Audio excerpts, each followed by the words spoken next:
Hi,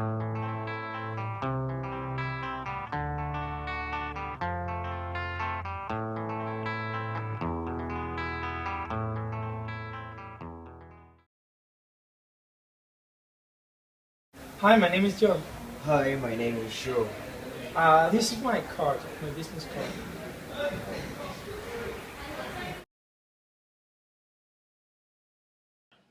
That clip was an example of power distance, which is when less powerful members of a society accept there's an unequal power distribution within their society. For instance, in Japan, people greet one another with a bow in order to signify power distance and thus respect.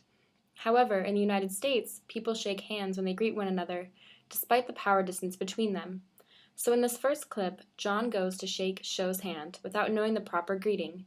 He also gives Sho his business card with only one hand, when in Japan it's preferred to hand someone a business card with two hands in order to signify respect. In order to have a successful business meeting, John should have bowed when greeting Sho and handed him a business card with both hands. This would have proved to Sho that John not only displayed respect for his business, but that he was also a serious businessman himself. It's very nice to meet you, Sho. So far, I love Japan. I went yesterday night to have some drinks. Okay, I'm thinking of opening a shop here. I think it could be great. Actually, I own a mall here in Japan. Oh, that's perfect. We could set up a meeting to discuss my plan. Okay, what about next week? We can set up meetings so I can learn about you and your business. Oh, but why not tomorrow? I'm not going to be here for long, so... Okay, we can set up by tomorrow morning at 9:30. Okay.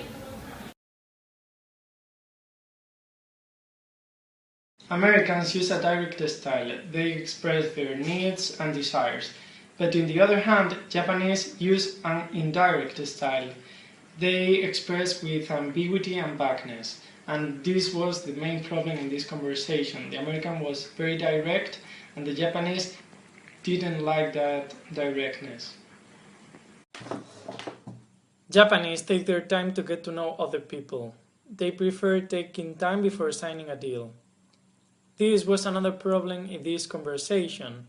The American guy was very direct and wanted to do business quickly, but the Japanese wanted to know very well the other businessman until he did business with him.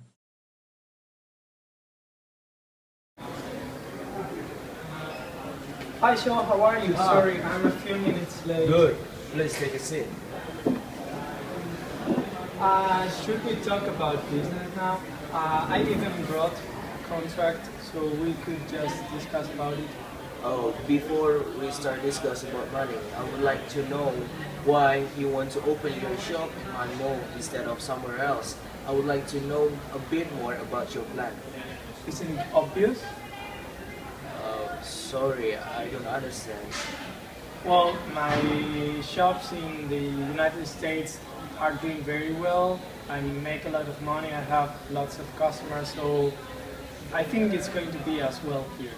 I think I need to contact my colleague first and we will talk about it later. Mr. John, the American businessman, arrived a few minutes late to the meeting with Mr. Cho. Being late sets a signal of disorganization, and it's quite rude because it shows that you don't respect other people's time. In Japan, greeting rituals are important too. Mr. John should have bowed to his counterpart with the same inclination. The American businessman started talking immediately about the contract and about money. Japanese understand that foreigners are direct, but decisions are rarely made in a meeting, because they are not confrontational in their meeting. Before going to the point, it's good to have a small polite conversation, for example about weather or food.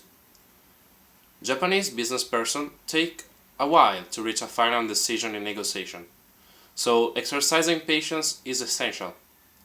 Reliability is important in Japanese business culture, so professionals will look for these traits before officially agreeing to business partnerships. Another helpful advice is to avoid the use of humor in business meeting. It may be a sign of friendship for Americans, but for Japanese business people it can be signs of immaturity. The collectivistic culture of Japanese people is well expressed in a business situation. Mr. John will wait until the co-worker of Mr. Cho will approve the contract.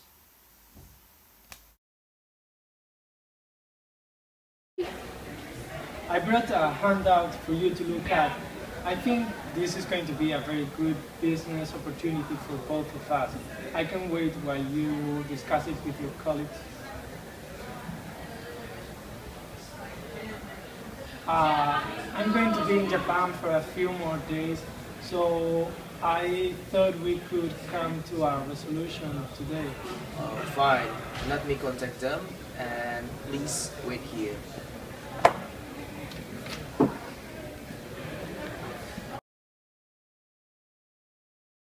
First, to the high and low context introduced by Hall and Anderson. The United States is a low context culture. They get straight to the point, they are very direct, and the verbal communication is important. At the contrary, Japan is a high context. The style is indirect, ambiguous, and the nonverbal communication is more important. Concerning the contract, we can say that according to Rosenzweig, Americans tend to favor explicit contracts. This is exactly the case for John. When he wants to formally sign the contract and when he sees that the Japanese is not keen to do it now, he gives just the handout. In the other hand, Japanese tend to prefer trust and mutual obligation rather than formalized agreements. Shaw can perceive the signature of the contract as a proof of distrust from John. The fact that the Japanese guy has to report and to discuss with his colleagues about this refer to the notion of collectivism introduced by Hofstede. Indeed, we can notice that the group's goals are more important in the Japanese culture than the individual one. Shaw doesn't take the decision on its own, even if he were able to. John misunderstands the silence used by Shaw in the middle of the conversation because Americans are not used to it. They are very dynamic, and for them, silence is a way of ending a conversation, whereas for Shaw, silence is a way of concentrating and of reflection.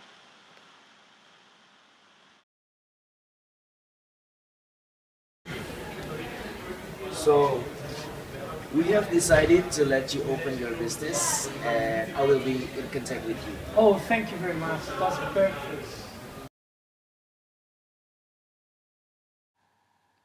In the world, we can find a large number of different cultures and manners.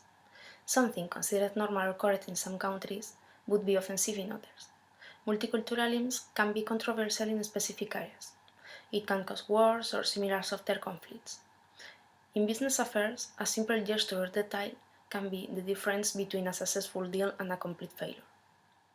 There are some details that should be considered before business meetings when it comes to different cultures, especially if we are chatting with nationalities as opposite as Japan and USA.